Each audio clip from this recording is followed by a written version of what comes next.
Hi, I'm Michael Hartman. I'm Naomi Liu. And I'm Mike Rizzo.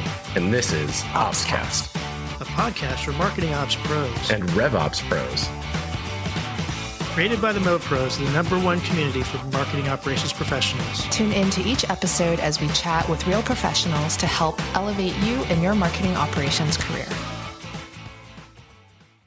Hello, everyone. Welcome to another episode of OpsCast, brought to you by marketingops.com, powered by all those Mo Pros out there. I am your host, Michael Hartman, joined today by just one of the three amigos, Mike Rizzo. Hey, still recovering, everybody. as we know from our last, but also getting ready for Mopspalooza 2025, which actively in planning mode. Yeah. So if you're listening to this in late 2024, are there still early bird pricing on tickets for 2025, or is that done? It's a good question. Yeah. By the time this comes out? Yeah, the super early bird will be done on the 22nd of November, but the early bird rates will be available for quite some time. So take advantage of it, folks. Yeah. All right. So that by the time this gets out, it will be past that super early bird, but that's all right. All right. So joining us today are Sean Lane and Laura Adint, co-authors of the book, The Revenue Operations Manual. Sean is currently founding partner at Beacon GTM. Prior to founding Beacon GTM, Sean held several operations leadership roles at Drift, including both field operations and sales operations, among others. Prior to that, he worked at Upserve, starting as a customer success manager and rising to director of revenue operations and a bunch of stuff in between. Laura is currently in operations at a financial services firm. Prior to that, Laura served as vice president of field operations and sales development at Drift. Prior to Drift, Laura held several leadership roles in sales strategy and operations within companies such as Sugar CRM and Xilinx, among others. She has also been in operations-focused consulting roles and had roles in finance and audit. So near and dear to my heart, I'm a fan of finance. So Laura, Sean, thank you for joining us today. Thanks for having us. Thanks for having us. Excited to be here. Yeah. All right, well, let's... Sugar CRM call out, by the way. I was like, oh, yeah. Okay, Sugar, here we go. That's awesome. My first ever project, Laura, for like anybody was, I went to this company. We now refer to it as SaaS. At the time, it wasn't referred to as SaaS. They were on Salesforce re-bootstrapping their business. I mean, borrowing money from their homes to keep it alive, right? I learned this years later. And I was like, we're paying a lot of money for this CRM. Let's move to something cheaper. And they're like all for it. And so I went and migrated us to Sugar, and everybody kind of like scoffed at me like 5 years later. You did what? And I was like, no, it worked really well. It was fine. So anyway, that's my short story. I bet it was cheaper. It was. It was cheaper. Did it still have the lead object? That's like all I care about. Like that's if it didn't have the lead object, it's a winner. I was using the totally like bespoke version that wasn't like we installed it on our own server. So basically, it was like whatever I wanted it to be. Nice. It was fun. Oh, yeah, server based stuff. Crazy. Yeah. All right. Well, let's get into it. Now that we plugged Sugar CRM, we'll send an invoice. Okay, so the two of you I mentioned, right, recently co-authored and published the book, The Revenue Operations Manual, which I have not finished, but have started. Good stuff. What was the genesis for that book, and what was that process like? And Laura, maybe you can take the first shot at that. Yeah. So Sean and I used to work together at Drift. I was Sean's boss, and then I was actually leaving. And as I was leaving, Sean and I had this conversation. He's like, so what next? And I said, well, I have this idea for a book, and I'm not real sure. And he's like, well, let's stay in touch. Let's keep talking about this. And so it was about a year later, I think. And we started the conversations again, and we sort of came together and like put together all the stuff that we always wanted to see and all the things that we like to read out of books. Manage it on a spreadsheet as like good operators would. Of course. Could never escape the spreadsheet. Sean still has the spreadsheet somewhere, I'm sure. Oh yeah. Oh, we both do. Still reference it as much as we possibly can. But it was a really good guide for us. It kept us, on task, and once we went from, hey, this is kind of a cool idea to like, we've officially signed on with the publisher and we have a hard deadline, it became a pretty critical tool to keep us on track. Yeah, I can only imagine.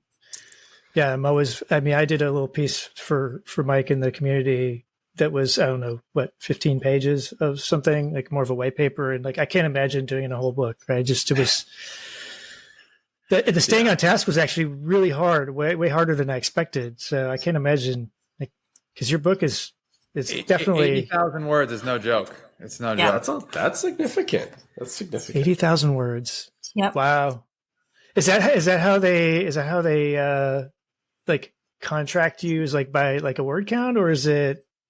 There was a minimum some count. guidelines. Yeah. That Okay. we need to hit. And then I think we kind of naturally, to Laura's point, when we started to figure out what the topics were that we wanted to make sure we covered, that's how we then started to actually like bring some structure to the book. There were a few things that were important to us. One was we wanted to make sure it was something that incorporated other voices besides our own. Like, we are not vain enough to think that we have all the answers. So there's interviews with more than 50 different operators included in the book from a whole bunch of different industries. Another thing that was really important to us was we wanted it to be a practical guide for people to actually use in their day-to-day work, right? And there's plenty of business books where you can read the first chapter and you've basically got the entire book in terms of content, and everything else is just kind of reinforcing the same points over and over again. And we did not want it to be that. So that was really important to us. And I think to a large extent, thank you on that. Fulfilled those goals. Sorry, Sean. That's okay. I just wanted to say thank you for acknowledging that, because like I love that you wrote a book this way, and I love that our listeners get to hear a little bit of this behind the scenes from you, to know what they might get from it. Because I have read so many books that I got like, I don't know, maybe halfway through, and I went, I get it, and I put it down. Mm-hmm. I'm done. Right. So we really didn't want fantastic. that. Yeah. And then the other thing that bugged us a lot about a lot of the books is that it's always about the things that went well. It's always about like everything's smooth. Well, the reality is like that's also not what you learn most from, right? So we have a section in the book, like throughout the book, called Confession Corners. Nice. Where it's the things that didn't go well. Now we anonymized it so that it could create a safe space, but like those things that don't go well, a lot of times that's what you learn and are like hard-earned lessons. So why not learn from others? So back to making sure that we, it's not just the two of our voices. It's over 50 operators for both the things that went well and the things that maybe didn't go so well. Yeah, I love that. Love it. And I've already hit some of those, and it's definitely, it brings it to life, right? And I think that's really helpful.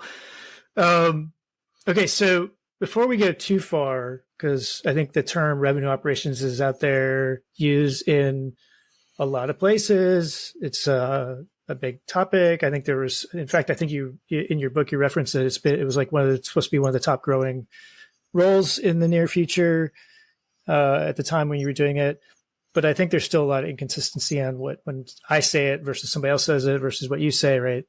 We all have different ideas on it. So, Sean, maybe you want to take a shot at like when you say revenue operations, how are you defining that? Yeah. So first of all, I think it's hard to define, and the reason why there's such a variety in what you're seeing, Michael, in the market is because it's an inherently cross-functional role, right? And so because it's working across so many different parts of the business, it means different things to different people. It's actually been really fun as we've been going through this book process of articulating what RevOps is to people who have never heard it before, right? Like, then that's a really interesting conversation to have where they have no context.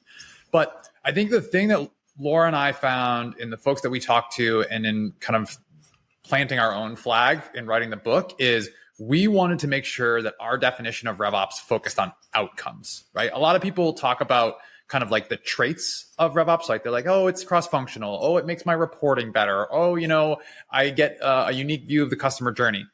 And then that's usually where the definition stops. And that's fine. Those are good benefits. But what we really want to make sure is that this is a team that is driving business outcomes. And so the way we think about actually defining revenue operations is we believe that RevOps transforms siloed, unpredictable businesses into high achieving, predictable, and scalable revenue machines. And so high achieving, predictable, and scalable are kind of the descriptors of that outcome. And we spend a lot of time in the book talking about how to make that happen. But that's kind of where we plant our flag on how we define RevOps.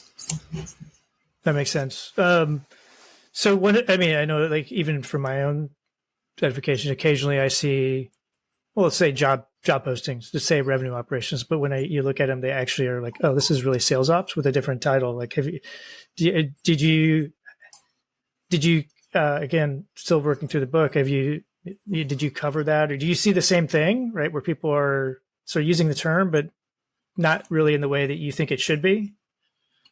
Laura, maybe you. Yeah, I'll take a little bit of that. Yes, we actually do talk about that in the book, and we talk about how if you are talking about revenue ops and it's really just sales ops in disguise, you're missing so much of the power and the actual being able to affect outcomes, because you're missing so much of the customer lifecycle journey and all the ways in which you are able to affect the outcomes. So we definitely talk about that. We talk about if you are missing full areas of the business, like marketing, like customer success, like professional services, you are missing the power of what revenue operations actually has the capability of doing. Yeah. So, okay.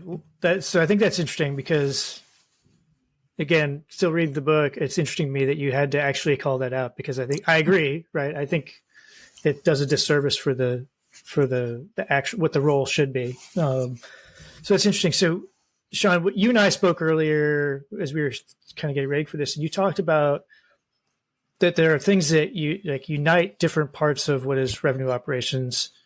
Can you maybe give us an explanation of what you mean by that? And then maybe specifically for our audience, who's primarily marketing ops professionals, how does that fit into what you think about that?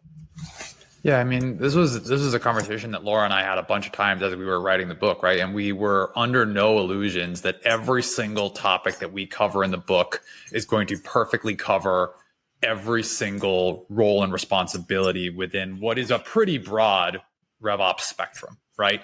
But we do believe that regardless of what the name of your role is or who you report to, there is more that kind of unites the type of work that we all do than divides us, right? And so the way we think about that is we kind of break the spectrum of ops work down into three buckets: planning, execution, and insights. And so planning, again, regardless of whether or not your primary customer is marketing, sales, customer success, or all three, is everything that happens before any of those customer facing folks are even in their seat, right? So things like territories, budget planning, comp design, headcount, quotas, all that good stuff, which industries or geos you're going into, all that lives in the planning bucket.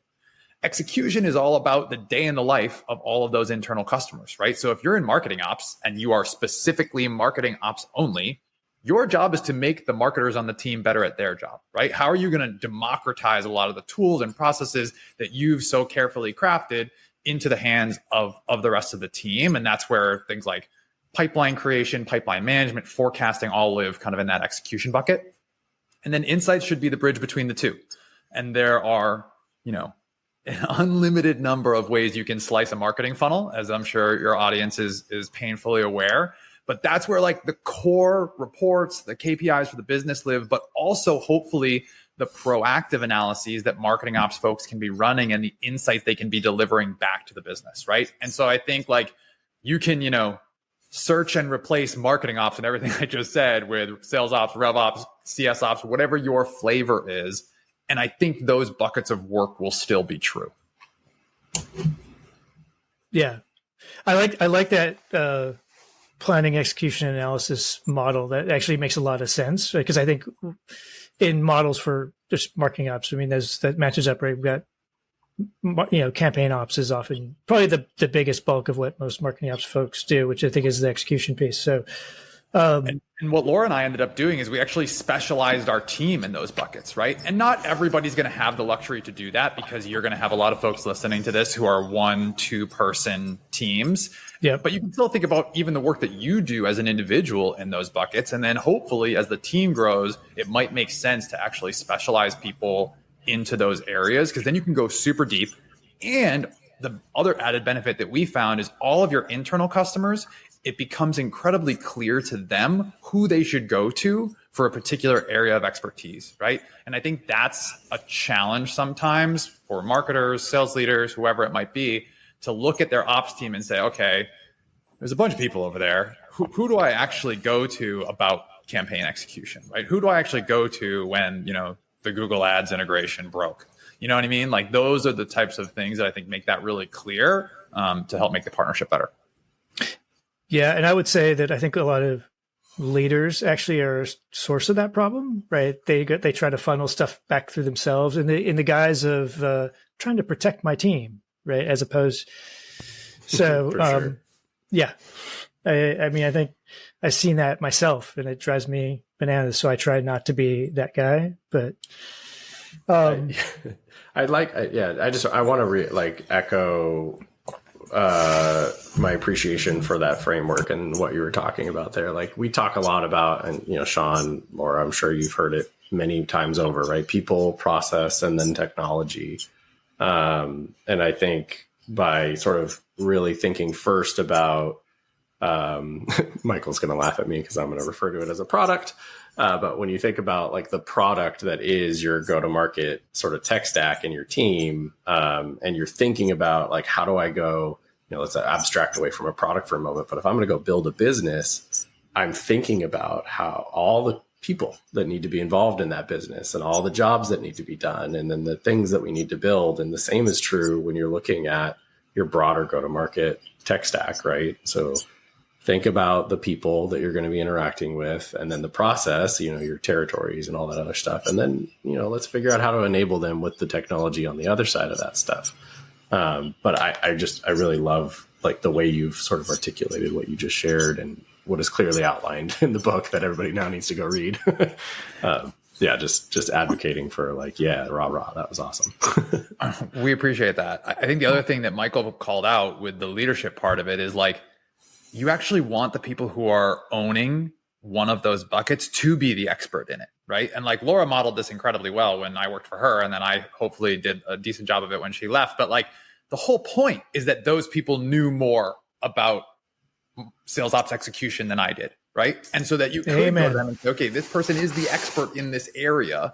And so for purely selfish reasons, people wanted to go to that person instead of to me, right? And like, that was the whole point. And so that's another just added benefit for folks who are considering whether or not that makes sense.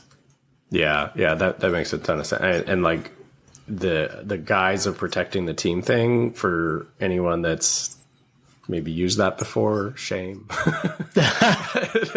but the other side of that is engineer the process to allow your team to protect themselves, right? Like, if there is an expert that Sean's alluding to, right, that someone knows that they can go to that person, and that person has a reliable system to fall on that says, here's how you can engage with me, they're good, right? And you help structure them in that way, right? You don't have to be the gatekeeper to accessing the team as the leader. You just have to equip them with the right stuff to be able to, anyway. Yeah. I mean, it's go ahead, Laura. Go ahead, Laura. I was just going to say, we have an entire chapter on how to say no. Yes. But do you actually say no, or is it like how to say no without saying no? Well, sometimes it is, you have to say no. And Absolutely. we do talk about that. And then we talk about the ways in which you can empower your team to be able to really get to the heart of what the request was. So we talk a lot about getting to the why and asking the why and really understanding the why you're being asked something, so that you can then kind of go, okay, well, do we already have something that addresses that we need to funnel through? Do we have the priorities straight? Because if you're getting asked to do something and drop everything, do this, you got to have established priorities. So it kind of goes back to goal setting. And do you have established priorities set between you and your stakeholders? And then you can go back to that and go, okay, where does that fit? And that's not really saying no. That's allowing people to prioritize, right? Yeah. And be able to negotiate with that. So, yeah, I hear Well, that. there's no free lunch, right? I mean, there's like, I think that's the thing that I try to help my teams whenever I do that is like, I'm like Sean, like I think of them as the experts on whatever it is that they're doing. And I'm not, especially nowadays, but I want people to know that I'll have their back within reason. Right. But I want them to kind of do the same thing, right? See the big picture, understand the priorities, and be smart. Like, yeah, we should do this, and I'm going to go tell Michael that this is what we're doing and this is why, and and then we negotiate on the timing and priorities if we haven't already settled on them. It's so interesting. So one of the things that I think Sean mentioned this was something about reporting structure. So. I think it'd be interesting to get your perspectives on that. I think there's two components to it. I think that I'd like to get into one of which I don't think we have covered before. But one is just like, where do you think RevOps, in the way you've defined it, should report up to, right? And I suspect that the majority of people listening think, oh, it'll report up to CRO, right, or something like that. I'm not convinced that's the right place. But I think the other that maybe has come through in a little bit of a thread here is this: do you put expertise on in relying the team around the functional parts of the business, so marketing, sales, customer success, or do you do it sort of across those based on other expertise, say financial literacy, technology, analytics, like so throwing that two of those things at you all at once here, but Laura, maybe you want to take a shot at this first. So I think that, where it reports, and we sort of have a chapter where we talk about different organizational structures, does depend on the company. And it does depend on, okay, so what does the CRO have? Is it all of the revenue organizations and pieces, and in which case that may make sense. We do talk about it kind of doesn't matter a little bit as long as you've got the right mindset. So we'll talk about mindset. I'll have Sean kind of talk through the mindset that we think about it. But when we also think about, like you're talking about, where do all the individual people sit in organizationally. And we sort of have two ideas of where you can have a hub where you have centralized ops, and you may have folks either specialized in your areas.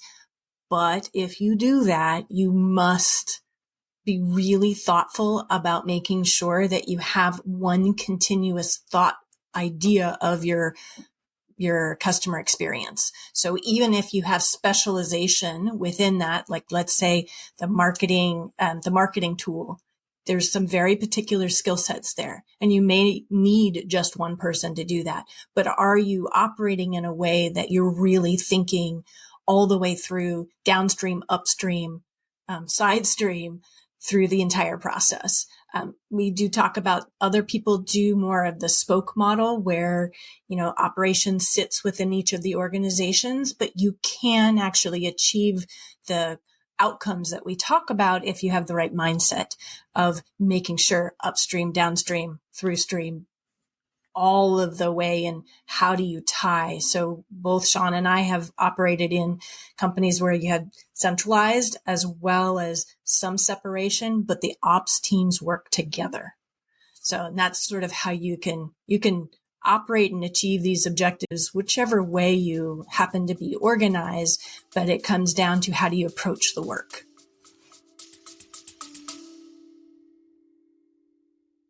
Hey everyone, Mike Rizzo here, CEO of MarketingOps.com and co-host of OpsCast. I've got a little secret to share with you, something that's been one of the best kept perks of our community until now. At MarketingOps.com, we've built a hiring program that's changing the game for marketing operations recruitment, and we're finally sharing it with the world. Our community is over 22,000 strong, and within that, we have over 4,400 members who are actively and passively seeking new opportunities. These are seasoned professionals with skills and experience spanning platforms like HubSpot, Pardot, Marketo, and so much more. Plus, we can help you fine-tune your outreach, targeting exactly the right candidates by region, years of experience, seniority level, or even agency experience.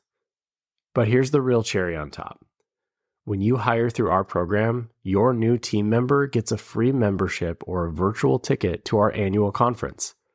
From day one, they're not just stepping into a new role, they're getting access to the training, networking, and support they need to hit the ground running.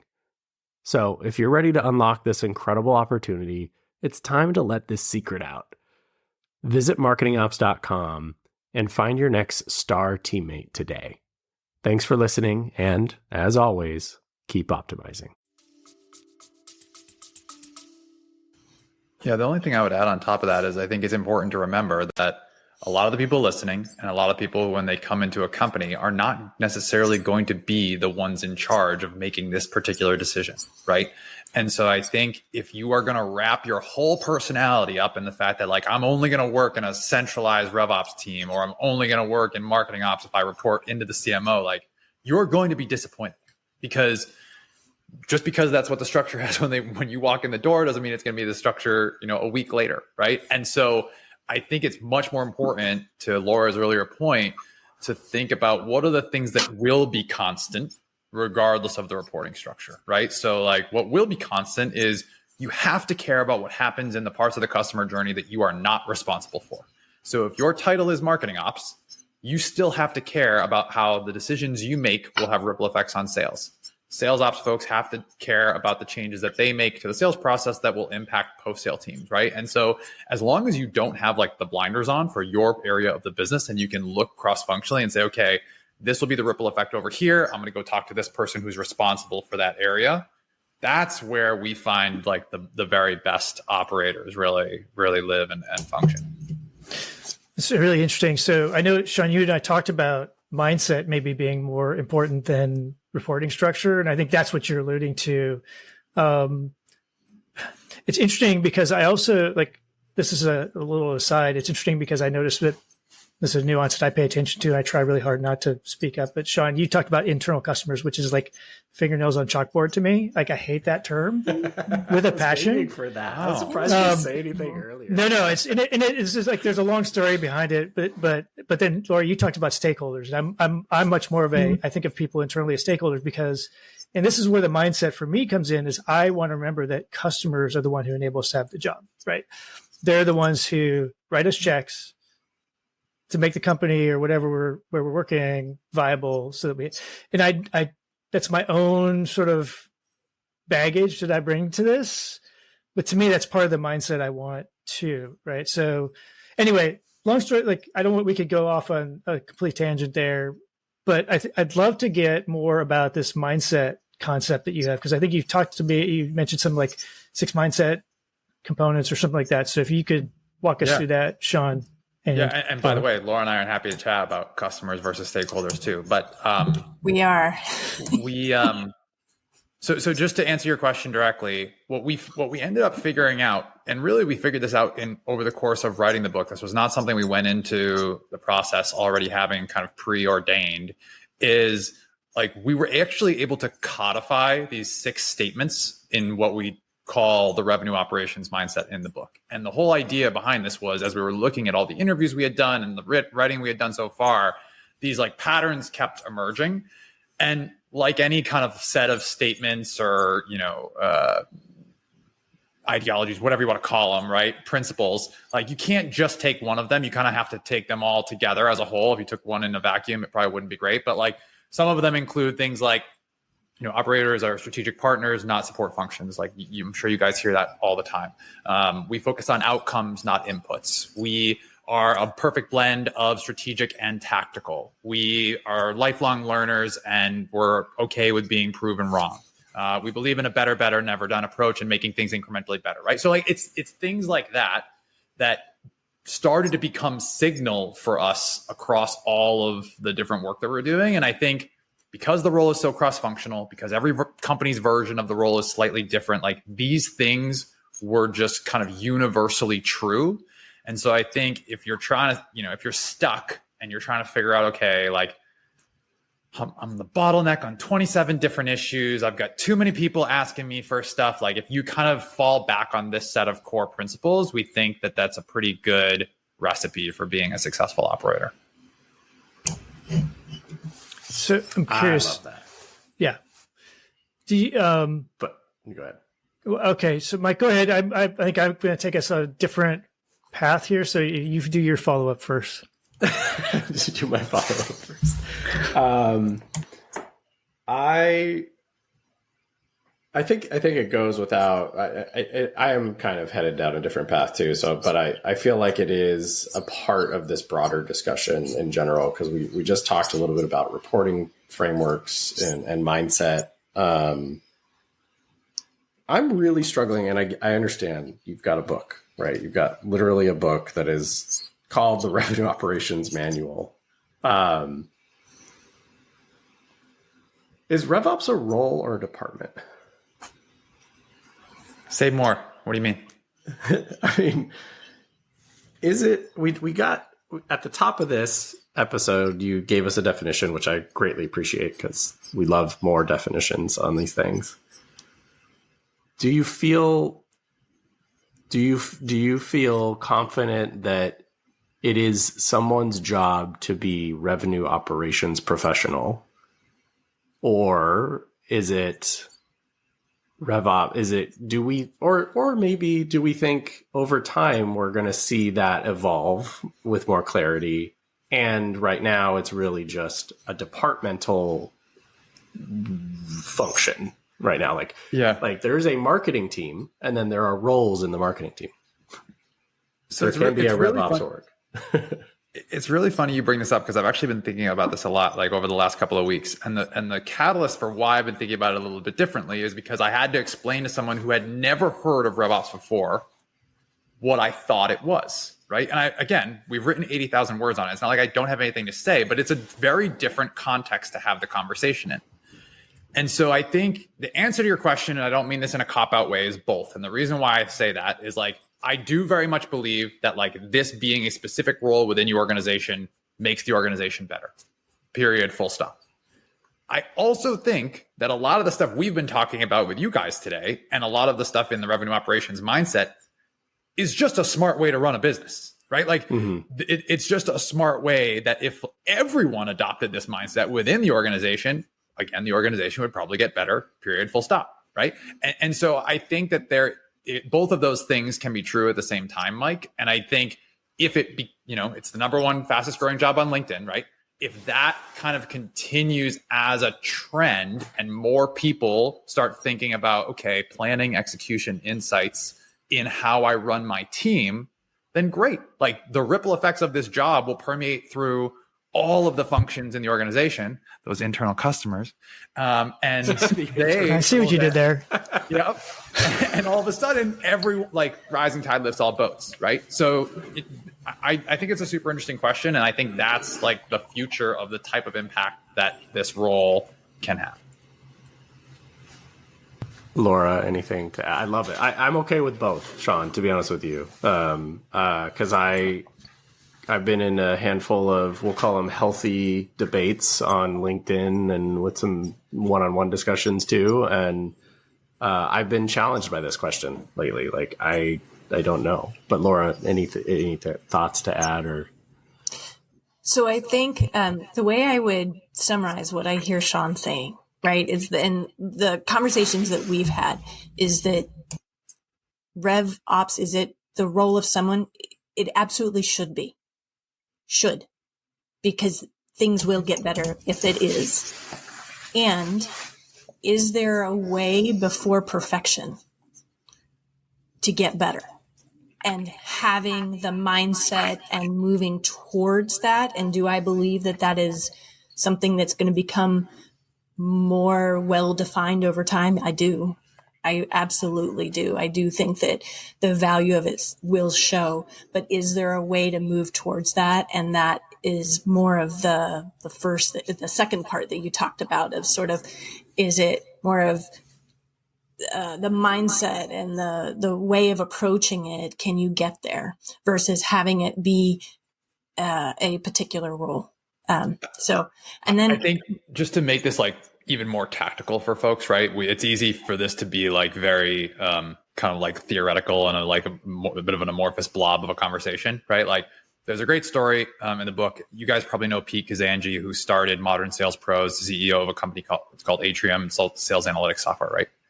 And what he basically said to us was, look, like the whole reason why this function even exists is that the company believes that with the salary they pay you to do your job, you are going to create more yield for the company than the salary they pay you, right?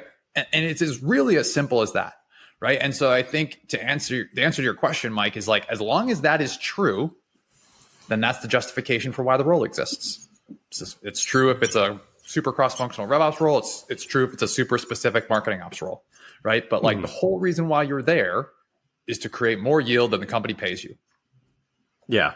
Yeah, it's interesting. I appreciate all the perspectives on it, and I continue to chat. One of the things there's other really good points in this discussion we want to get to, and be respectful of the recording time today. But the last thing that I'll say, and maybe we'll just get to have more conversations on this in another episode, but we challenge a lot the notion of how do you measure the success of an operator, right? Of an operations professional, particularly in marketing operations, when your job isn't necessarily to fill the top of the funnel, right? Or to even fill the bottom of the funnel or whatever it is. It is about efficiency and effectiveness and throughput and making sure people get what they need, when they need it, on the right time, and all that other stuff, which is a conversation about yield, right? And the ability to help fuel an engine, but it isn't, I'm getting on the phone and having a call to go close a deal, or it isn't, I'm coming up with the next campaign to go drive more brand awareness or reach or leads or demand gen and all those things. And so to that end, I respect the notion that your whole job is to help, produce more yield for a business. But I think the way that comes to fruition and the way that it's measured has to be very delicate. It's a fine line to walk. And I hope that we continue to see leaders, not just in RevOps, but executive leaderships in general, continue to respect that. Again, I know I'm pushing my own narrative on this one, but like continue to respect the fact that these are product people, right? They are creating an engine that is efficient and effective, and you probably don't measure your product managers on how much revenue they're bringing in the door. So we need to figure out a slightly different model to like, okay, well, what does success look like for this? But I think some product managers are probably going, yes, I get measured on. I'm sure some revenue for sure. I'm sure some do, right? Like, did you create a feature that we sold and all of a sudden now we're making a lot more money, right? Sure. But to that end, anyway, I think it's all super healthy, and I love that we're all pushing towards like a better definition of it, and that both could exist at the same time. No doubt, measuring the ops roles is a challenge, right? In terms of like, I think it probably applies to all of them. But okay, so I have maybe it's a somewhat practical question about the mindset stuff too, which popped into my head. So it's, I guess, maybe two parts that are related. Right? One is it a team dynamic? Like, are you looking to make sure that you have a team that across the team you fulfill these 6 elements of mindset? Like maybe not everybody has all 6, but maybe they have the tendency toward, like they're on the, let's say they're each a spectrum, right? They're towards the quote right end of that spectrum on those, is part one. The other part is like regardless of that answer on that, like I would assume that this also is something that you would want to incorporate into your hiring and management practices too. So like, how do you, like, those are all great mindset things. I agree. And I don't know that I've ever cracked the nut on like, how do you identify that in the process of hiring for people?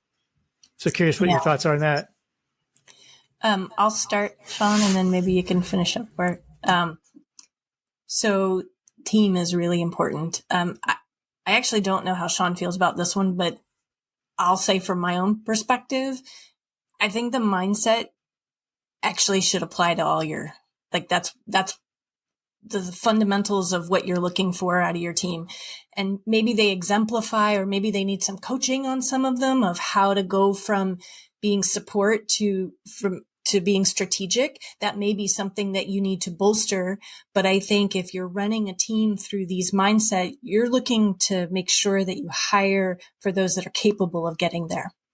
So I'll put it at the mindset. Now, do all of your ops folks have the exact same skill sets? Absolutely not. And it's got to change over your lifetime of your company, of like where your company's at. So we talk about if you're at the beginning of you need scrappy, you need folks that are creative, you need folks that can make things work on a shoestring.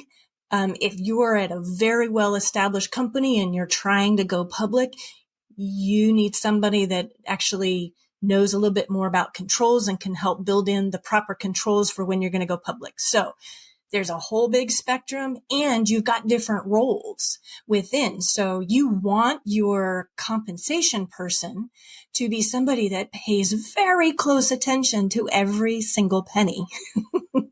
And, this idea of rapid response versus somebody who's really thinking all the way through. Well, your orders desk needs to be, especially at the end of the quarter, needs to be rapid response. But do you want your folks that are in Salesforce or CRM admin to be rapid response? Not necessarily, because you don't want to be making changes without having thought all the way consequences through. So I think, Michael, one of the ways that we talk about that is the mindset is sort of the fundamentals of what you're looking for, of like more traits and mindset, et cetera. And then there's skill sets. And we think that it's really important to develop operators over their lifetime so that you keep going through, getting better. And that's, again, that better, never done kind of philosophy and the mindset. And we have ways that we have done to, used to be able to figure out where do people have their experiences and what is it that they want to try next. So Sean, I'll let you talk through, and I don't know if you agree with me on that, the mindset. No, I definitely agree with you. I think just to illustrate Laura's last point there, a good example of something that we would do within the team is we do this color coding exercise. And basically every 6 months, everybody on the team, we had a list of areas of interest within kind of the RevOps spectrum. And everybody every 6 months would go through it and they would color code it. So green was, this is stuff I like doing and think I'm good at. Red is, this is stuff I don't like doing. This is, blue was, I haven't actually done this before, but I'd like to get exposure to it, right? And there's a few others. But basically, the whole idea was that you and your manager could have this conversation about where your areas of interest were, so that when we were thinking about our upcoming goals for the next quarter, then it was time to say, okay, let's see if we can get someone some exposure to that forecasting project, right? Or let's get someone some exposure into annual planning on the next cycle, right? And you'd be shocked at how quickly people's colors change on the 6 month cycle, and how big of a difference there was, because they got something exposure to something and they're like, no, this is not for me. Like, I'm all set on comp design. Never again. Thank you. But it also would then help Laura and I to figure out where our blind spots were. So when we were going out to hire somebody, we knew exactly where our gaps were, because the color coding exercise made it abundantly clear to us where those were, right? So that was a really helpful tool in terms of building and developing a team. And like, the thing I was thinking about, Michael, when you're asking your question is like, it's kind of amazing the staying power that I think this mindset has had. And we didn't have it written down a bunch of years ago, but like, I look at the people who are on our teams and they've gone off and gone to, spread across a ton of different companies and places. And I just like, I hear stories back from people who work with them now about how amazing they are at their job. Right. And like, we were very lucky to work with great people, but I also think like the way we thought about the value of the work we did has persisted. And like now they're pushing the boundaries in their companies and like coming to the table with a point of view, which I think is like, unfortunately, kind of rare in ops roles, right? We're enablers and doers by nature. And I think it's rare that people show up with like their own kind of fully developed perspective on how things can and should be, which I think is, why they're doing so well. Amen to that. Absolutely. Like the push for strategic involvement and speaking up, and it comes with experience, right? You have to have the experience, the exposure, and all that other stuff. But like, I love that your book and the lessons that you've imparted on the folks that have been on your team, that can instill the confidence in people to start thinking differently about how to come to the table with some of those insights or strategies or whatever it might be. So yeah, +1. So why don't we, I think we're kind of wrap it up here. One last, again, multi-part question, I guess. But so I think the perception wise, this certainly has been my perception more or less for the last bit, is that RevOps roles tend to get filled by people with sales ops backgrounds more than marketing ops. So tell me if I'm correct or not, or if you see it a different way. That's like part one. But part two is, let's assume that I'm accurate. It's accurate. And our listeners, again, being mostly marketing ops folks, what do you recommend that they do in terms of gaining experience or training or trying to learn that would help them be in a position, should they want to be in a RevOps role? So I think if I took those as two separate pieces, right, I think the answer to your first question goes back to Laura's point about reporting structure. And like, if you've got a CRO who has a sales background and they own everything in the full go-to-market spectrum, like, guess who they're going to tend to hire, right? It's the people from their background, the people who are most closely aligned to the work that they do. So I think that is more a symptom of who's in the senior most chair that ops rolls up into, right? I think if you rolls in as CFO, you're probably going to get more FP&A and MBA style folks in that type of role, right? And so that's, I think, where that dynamic comes from. But I think the constructive answer to your second question is like, what can marketing ops folks do? Like, I think that color coding exercise that I was just talking about is a perfect starting point, right? Figure out where you as a marketing ops person, where your blind spots might be, but also where your interests are, right? I am more than happy to admit that marketing is by far my weakest area of the go-to-market spectrum. I know that about myself, and I have an immense amount of respect for the people who can go super deep and be truly experts in what is a very broad discipline, marketing as a whole, right? Like, I cannot go toe to toe with people on marketing budgets and ad spend and SEO. Like, it's just not my strength. I know that about myself, right? And so what I would say for the marketing ops folks is, if that's what you like the most, that's okay. Like, you can continue to rise through the ranks and work directly with CMOs who need that right hand person and provide a ton of value and have that seat at the table as a value add partner. But if you're sitting there, to your point, Michael, and you want to be more in like the full go-to-market spectrum conversations of RevOps, like, you got to figure out, small incremental ways to get exposure into those, right? Shadow your sales ops partner for a day. Go and sit with the renewals team for a day, right? Whatever it might be, to slowly give yourself exposure, because I think the folks that have had kind of like tours of duty with other teams are the ones that end up becoming so well-rounded in the end. Laura, any additional thoughts on that?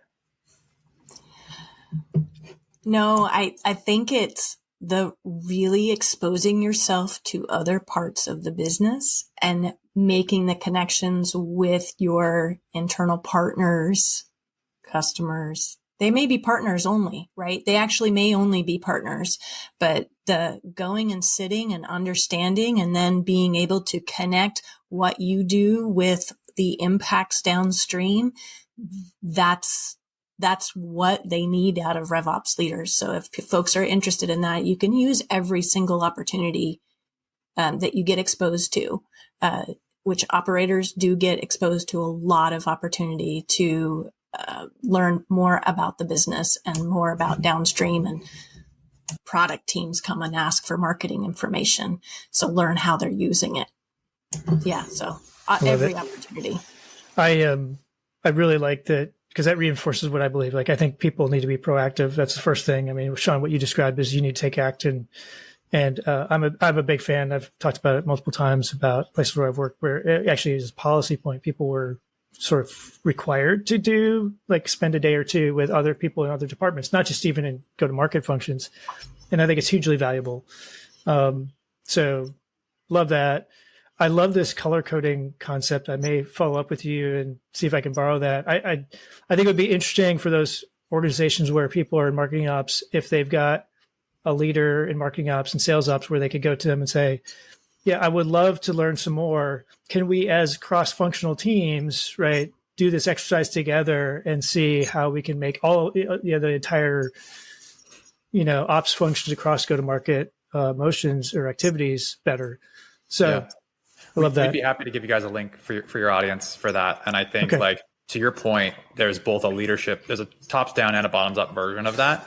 But one of the things that was important to Laura and I when we were writing the book was there is a small subset of ops people that just kind of are whiny, and they kind of act as though they're victims of whatever this pigeonhole that they've been put in. And we really wanted to make sure that there was not a whiff of that in the book. And so you gotta take a little bit of ownership and craft the role as you kind of see it.